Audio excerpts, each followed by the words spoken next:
हर इंसान के अंदर एक शक्तिमान छुपा होता है। फर्क सिर्फ इतना है कि कोई उसे पहचान लेता है और कोई नहीं।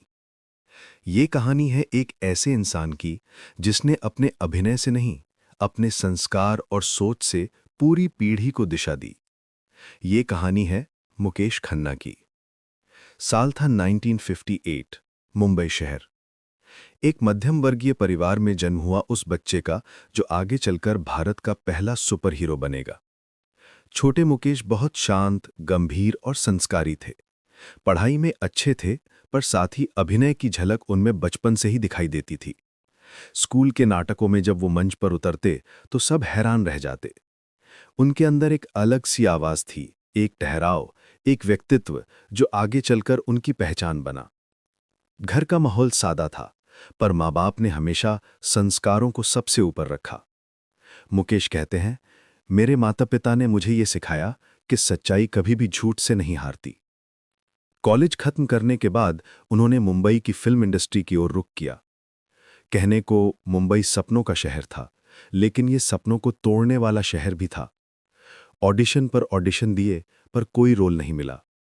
कई बार तो ये भी सुनना पड़ा कि उनकी आवाज़ बहुत भारी है, चेहरा बहुत गंभीर है, वो हीरो टाइप नहीं लगते। लेकिन मुकेश खन्ना ने कभी हार नहीं मानी। उन्होंने कहा था, अगर भगवान ने मुझे ये आवाज़ दी है तो इसका कोई मकसद ज़रूर होगा। धीरे धीरे उन्हें छोटे छोटे रोल मिलने लगे। फिल्में जैसे रूही, वक्त के शाहीन, तहलका, मैं खिलाड़ी तू अनारी, इंटरनेशनल हीरो, इन सब में उन्होंने अपनी पहचान बनाई। उनका चेहरा याद रह जाता था, क्योंकि वो हर किरदार को सच्चाई से निभाते थे। टर्निंग पॉइंट, महाभारत का भीष्म पितामह। 1988 भारतीय टेलीविजन का सबसे बड़ा अध्याय शुरू हुआ, महाभारत। निर्देशक बी.आर. चोपड़ा ने जब ये सीरीज बनाई तो देश में हजारों कलाकार ऑडिशन देने पहुंचे। भीष्म पितामह का किरदार सबसे कठिन था। एक ऐसा व्यक्ति जो शक्ति, शांति, वचन और त्याग का प्रतीक था। मुकेश खन्ना ने जब ऑडिशन दिया तो उनकी आवाज गूंजी, मैं प्रतिज्ञा करता हूं कि आजीवन ब्रह्मचारी रहूंगा। पूरा सेट एक पल के लिए शांत हो गया।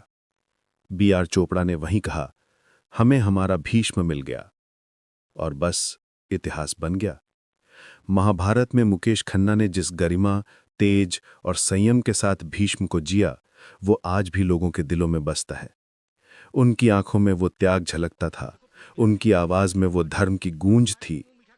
उन्होंने कहा था, मैं अभिनय नहीं कर रहा था, मैं उस युग में जी रहा था। हर रविवार जब महाभारत आता तो पूरा भारत रुक जाता था और लाखों घरों में बच्चे भीष्म पितामह का सम्मान करने लगे, जैसे वो उनके अपने हों। शक्तिमान का जन्म, भारत का पहला सुपर हीरो। भीष्म पितामह की सफलता के बाद भी मुकेश खन्ना को कुछ कमी महसूस होती थी। वो कहते थे, भारत के बच्चों को अपने हीरो की जरूरत है, कोई ऐसा जो उन्हें सिखाए कि अच्छाई क्या है। और इसी सोच से पैदा हुआ शक्तिमान। 1997 में उन्होंने अपनी प्रोडक्शन कंपनी भीष्म इंटरनेशनल के तहत बनाया भारत का पहला देसी सुपर हीरो शो, शक्तिमान।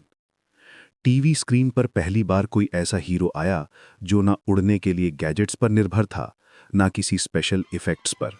वो था इंसानियत की ताकत पर भरोसा करने वाला एक सच्चा नायक।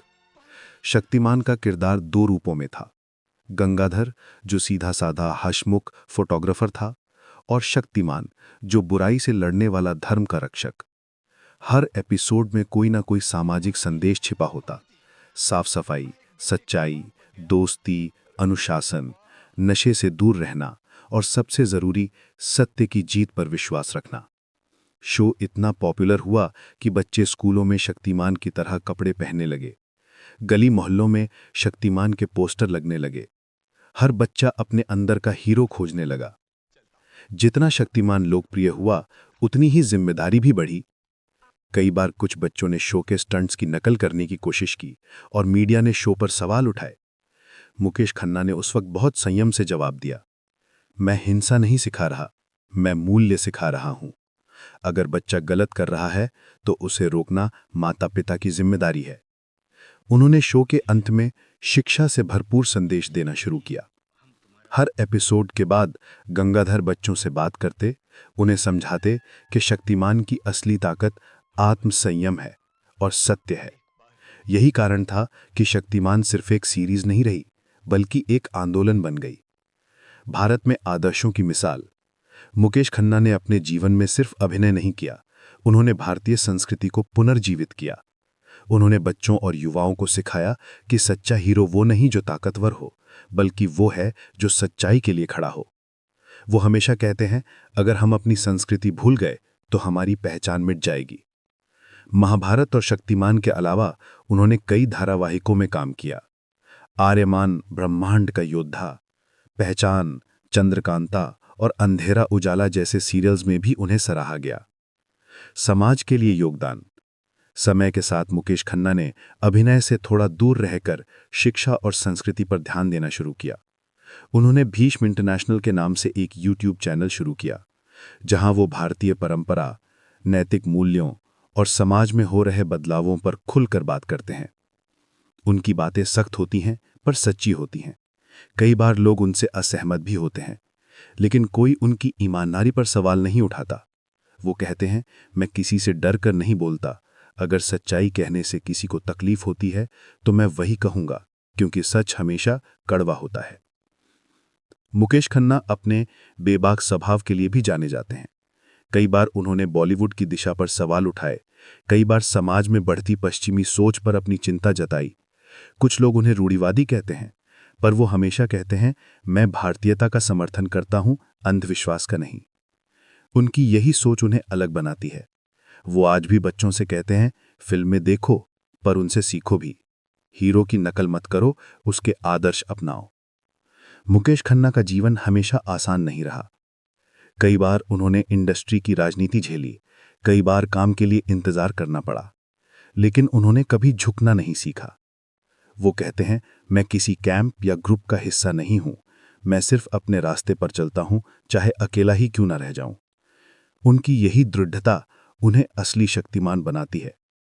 आज 70 के करीब उम्र में भी वो सक्रिय हैं। वो सेमिनार, टीवी शो और सोशल मीडिया पर भारतीय संस्कृति का प्रचार करते हैं। उनकी आवाज आज भी वही गहराई रखती है जो भीष्म पितामह और शक्तिमान के समय थी। लोग आज भी उन्हें देखकर वही भाव से कहते हैं, देखो शक्तिमान आ गए।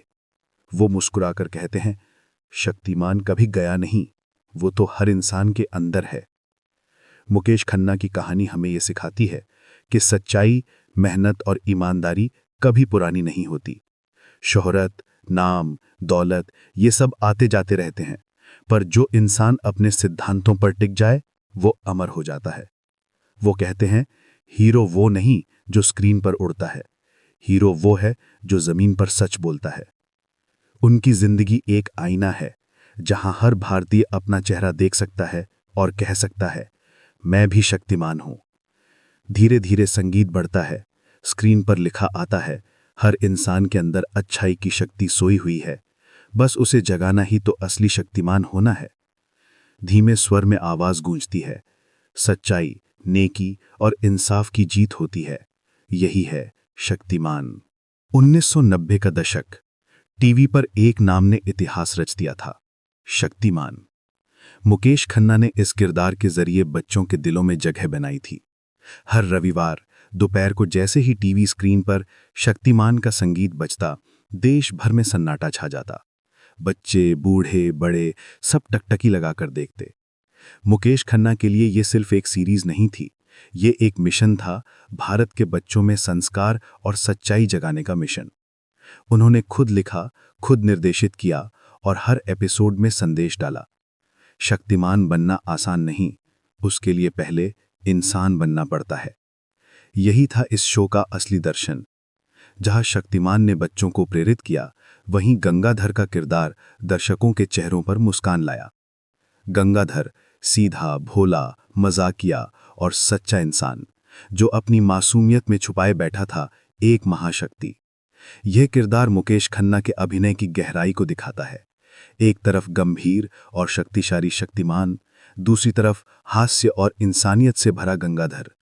दोनों किरदारों में उन्होंने एक ऐसा संतुलन बनाया जो आज तक किसी टीवी कलाकार ने नहीं दोहराया। विदेशों में शो की लोकप्रियता। शक्तिमान सिर्फ भारत में ही नहीं, नेपाल, श्रीलंका, बांग्लादेश और दुबई तक में देखा जाने लगा। ये पहला भारतीय शो था जो डब होकर विदेशी भाषाओं में प्रसारित हुआ। लोग कहते थे, अगर भारत का एक चेहरा सुपर हीरो के रूप में दिखाना है तो वो शक्तिमान है। कई देशों में बच्चे मुकेश खन्ना को देखकर शक्तिमान अंकल बुलाने लगे। उनका चेहरा अच्छाई और संस्कार का प्रतीक बन गया। शक्तिमान का अंत और एक नई शुरुआत। साल 2005 में जब शक्तिमान का आखिरी एपिसोड प्रसारित हुआ तो लाखों दर्शकों की आंखों में आंसू थे। मुकेश खन्ना के लिए यह विदाई एक भावनात्मक पल था। उन्होंने कहा था, शक्तिमान खत्म नहीं हुआ है, वो तो हर बच्चे के दिल में है। इसके बाद उन्होंने आर्यमान ब्रह्मांड का योद्धा नामक एक नया